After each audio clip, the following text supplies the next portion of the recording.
Diary of a Wimpy Kid, The Third Wheel by Jeff Kinney. 2 grams. I wish I'd started keeping a journal a lot earlier on, because whoever ends up writing my biography is going to have a lot of questions about my life in the years leading up to middle school. Luckily, I remember just about everything that happened to me before I was born.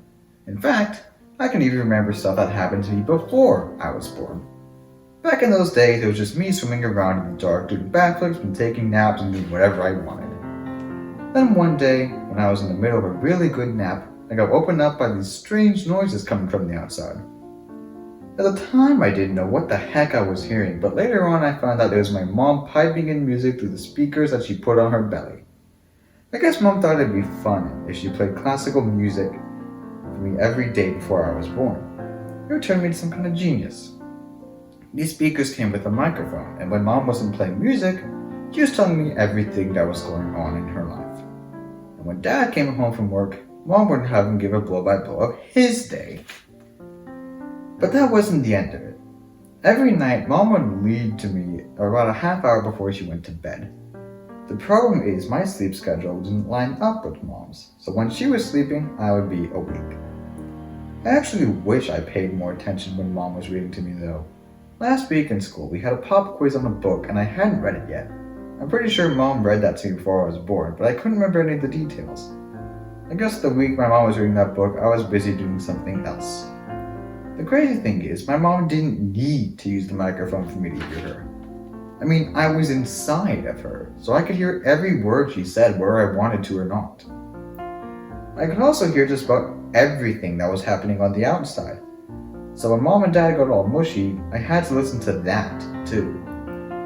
I never really felt comfortable when people were acting affectionate around me, especially when it's my parents.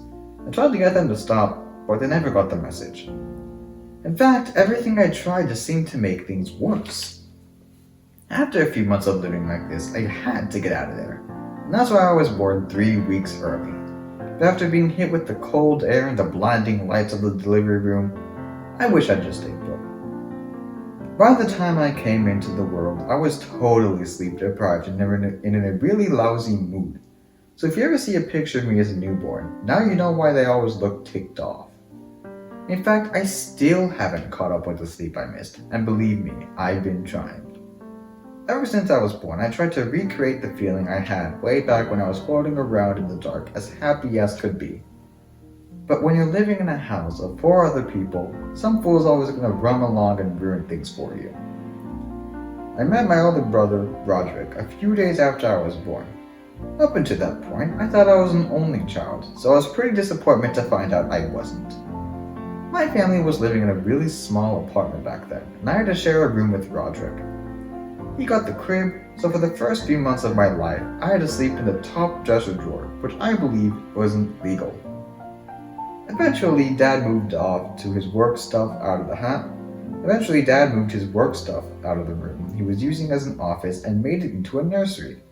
I got Roderick's old crib, and he got a new bed. Almost everything I had back in those days was a hand-me-down from Roderick. By the time something came to me, it was either worn out or covered in slobber. Even my pacifier was a hand-me-down from Roderick. I didn't think he was ready to give it to me though, which might explain why he's never liked me.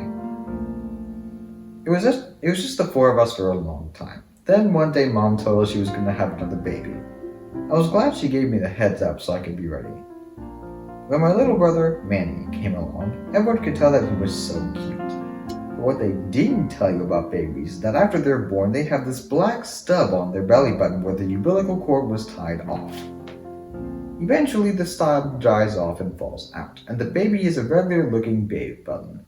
Thing is, I no one ever found Manny's stub, and to this day I'm still paranoid it's going to show up somewhere. When I was a newborn, Mom put me in front of the TV for an hour a day to watch educational videos. I don't know if these videos made me any smarter, but at least I was smart enough to figure out how to put on something I wanted to watch. I also figured out how to remove the batteries from the remote so that no one could turn the educational batteries back on. But when you're a baby, you can't really get around a lot, so there's only one place I could hide the batteries. I think Mom should have let me crawl around on the floor a bit more when I was little, because I was way behind the other kids in my play group when it came time to the physical stuff. When the others were sitting up and crouch surfing, I was still working to get my lifting my head off the ground. Then one day, Mom brought me this thing called Baby Adventures Action Walker, which was the first thing I ever had that Roger didn't have before me. The Action Walker was awesome. It had a million little gadgets you can entertain yourself with, plus a cup holder. But the best thing about it was that I could get anywhere I wanted to without actually having to walk. I could tell that when I was in my Baby Adventures Action Walker, all the little playgroup friends felt like chumps.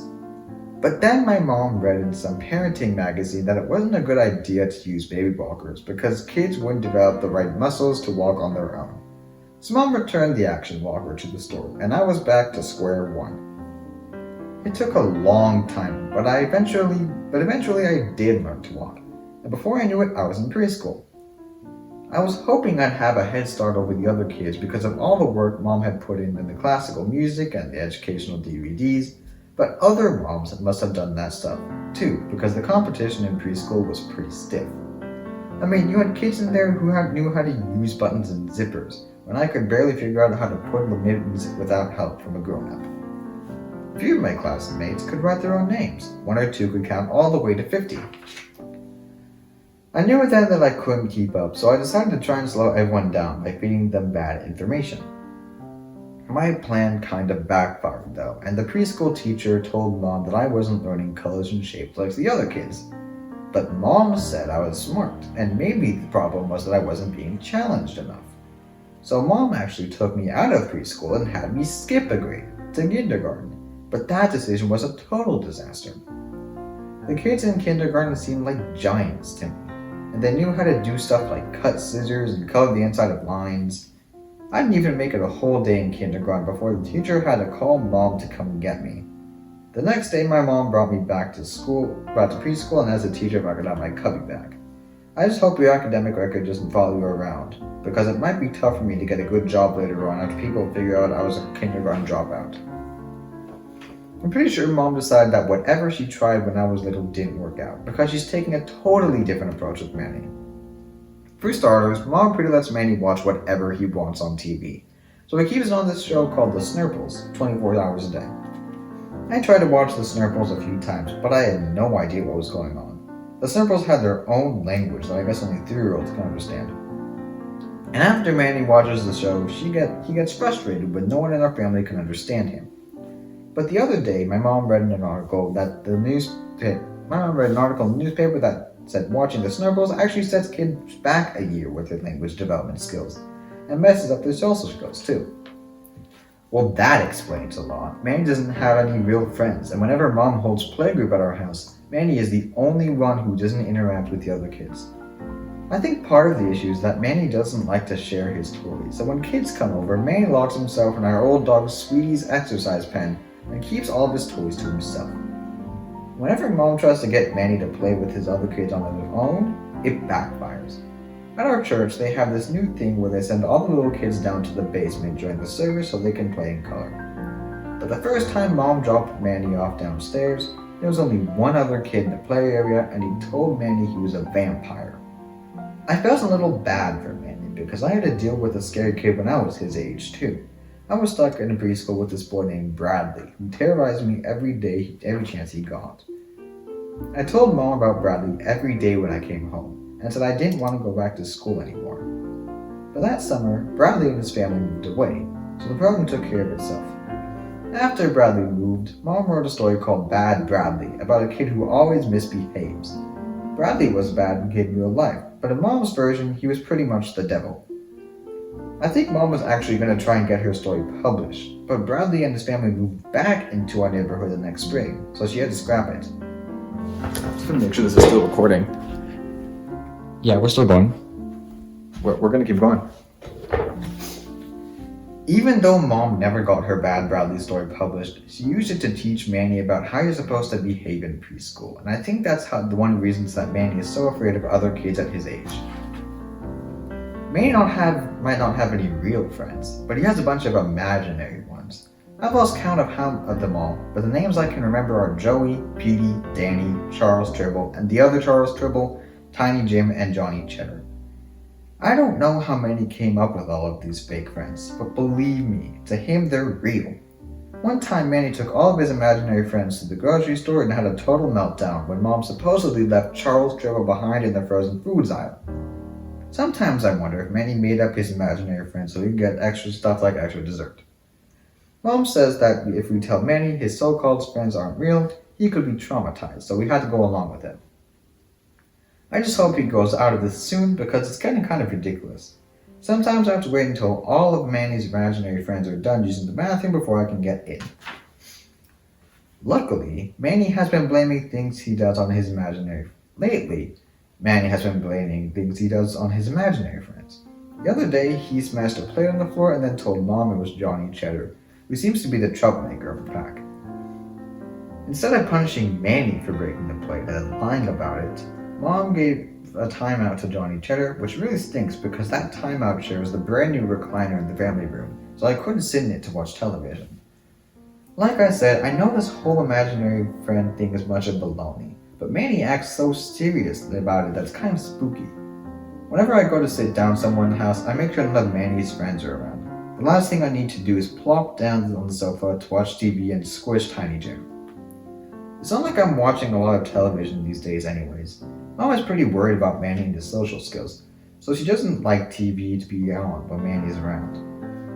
Recently, Mom came up with this idea called Family Night, where we play a board game or go out to dinner instead of watching TV.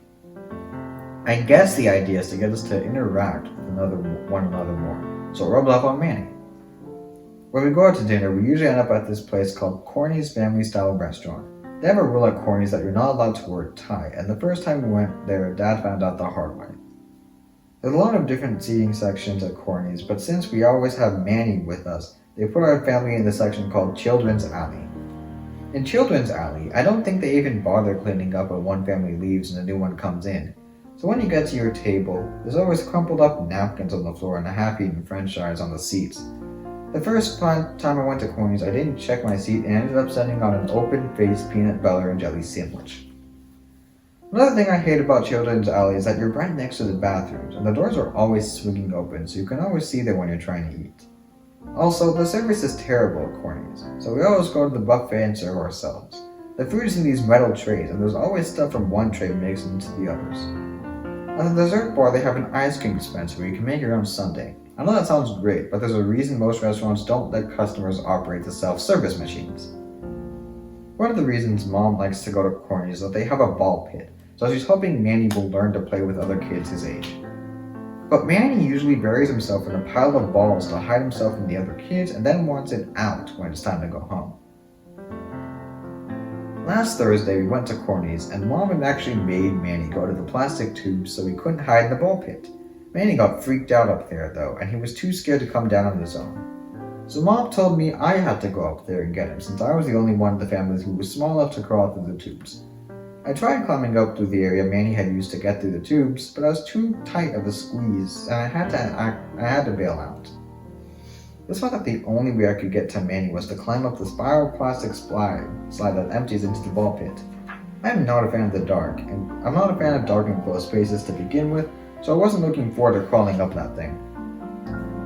I got into the bottom to make sure that the coast was clear, but kids ignored me and came sliding down anyways.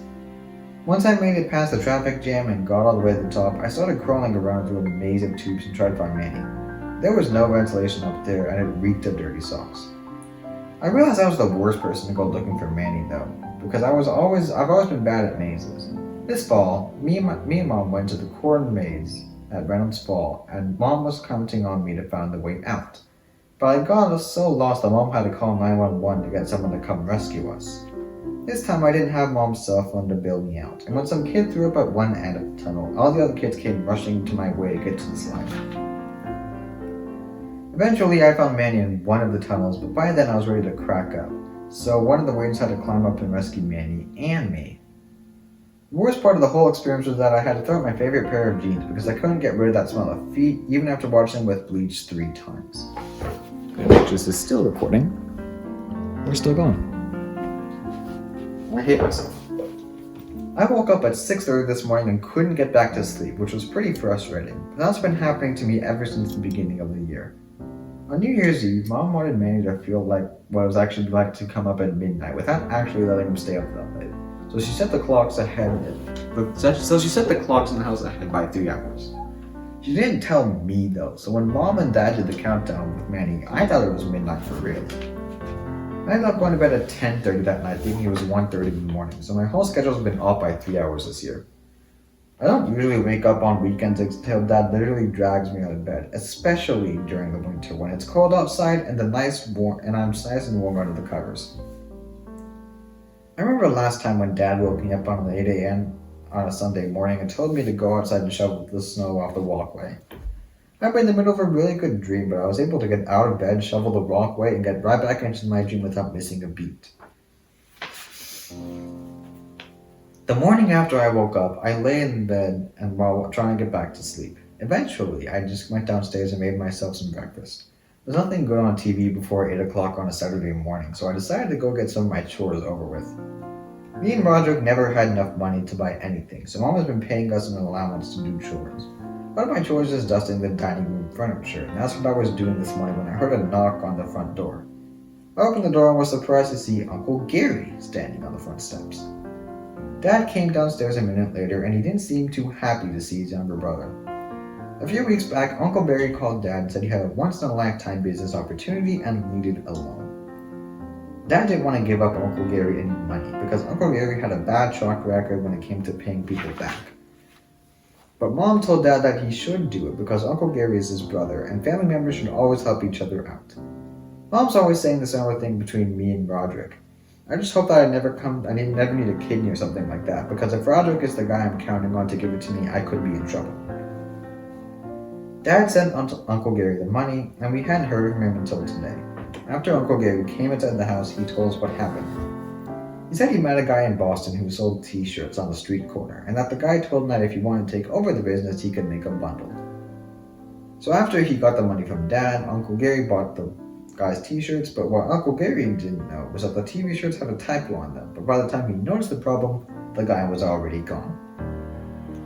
Uncle Gary told Dad that he needed a place to stay until he can get on his feet again. Dad didn't seem too happy about that, but by then Mom was downstairs, and she told Uncle Gary that he can stay as long as he needs. But when Mom saw the moving van in the driveway, she told Uncle Gary that we didn't really have room for any extra furniture. He said he didn't have to worry because he didn't have any extra furniture. The moving van was full of boxes of t-shirts, which he spent the rest of the morning loading into our garage. I don't think Uncle Gary was giving up on selling them either. He unloaded one on Roderick for $3, and I think Roderick feels like he got a steal. Living with Uncle Gary hasn't been easy. On his first few nights in the house, he slept on an air mattress in Manny's room, but Uncle Gary has these nightmares that wake him up in the middle of the night, and last Monday he really had a bad one. So now Uncle Gary is sleeping on the couch in the family room, and Manny's bed is in the middle of the room, away from his walls. It's really inconvenient with Uncle Gary sleeping on our couch. His bad dreams keep him up all night, and then he sleeps through most of the day. That stinks when you want to come home after school and relax and watch some TV. The person who's been affected the most by Uncle Gary is Roderick, though. Before Uncle Gary moved in, Roderick basically lived on the family room couch, especially in the weekends. Now Roderick doesn't have anywhere to go when Dad kicks him out of bed in the basement on Saturday mornings. The other day, Roderick came upstairs, and when he saw Uncle Gary on the spot, he just slept on another part of the couch. Dad has been really nagging Uncle Gary about finding a job, but Uncle Gary says he's tired and no one is hiring. Uncle Gary has never been held down for a job more than a few days. The last one he had was over the summer, where he worked as a test subject for a company that made pepper spray. I'm pretty sure he quit before lunch. Dad wants Uncle Gary to have a job like he has, where he work in an office and have regular hours. But I don't think Uncle Gary's cut out for an office job, and I'm not sure I am either. Dad has to dress up for work every day in a shirt and tie, and he has to wear dress shoes and desk socks too. I decided that when I grow up, I'm going to have to find a job where you don't need those socks that wear up to your knees. Last summer, Dad brought me the Bring Your Child to Work day at his office. But the people at Dad's work must have realized that the jobs had been boring to his kids, so they brought in all sorts of entertainment. For most of the day, us kids stayed up in the cafeteria while the grown-ups got some work done in their offices. So now towards the end of the day, Dad brought me into his office while he tried to finish up an important project. I sat there next to him and waited, but I think it was hard for him to concentrate when someone was looking over his shoulder. Dad gave me some money to go buy something from a vending machine. He was probably just trying to get rid of me for a little while, but he wasn't too happy when I came back with a box of jawbreakers. Dad told me he really needed to finish what he was doing, so he asked me to find somewhere else to sit while he wrapped things up. He must have been really distracted that day, though, because he went home and left me behind. I might have been stuck there all night if the janitor hadn't found me. Anyways, Dad is pretty annoyed that Uncle Gary doesn't have any money, has been mooching off him. Mom has actually started giving Uncle Gary an allowance even though he doesn't have to do any chores for it, which feels wrong to me. I just hope Uncle Gary uses some of his allowance to pay for his own bubble bath. He's used all of mine up on the second day he was here, and it's really not the same when the water is crystal clear. I think I've lost the will to live, so I'm going to stop there for today. Happy April 1st, everyone. This was more of a prank towards myself. And, I don't think I'm going to be able to talk for the next 3 days.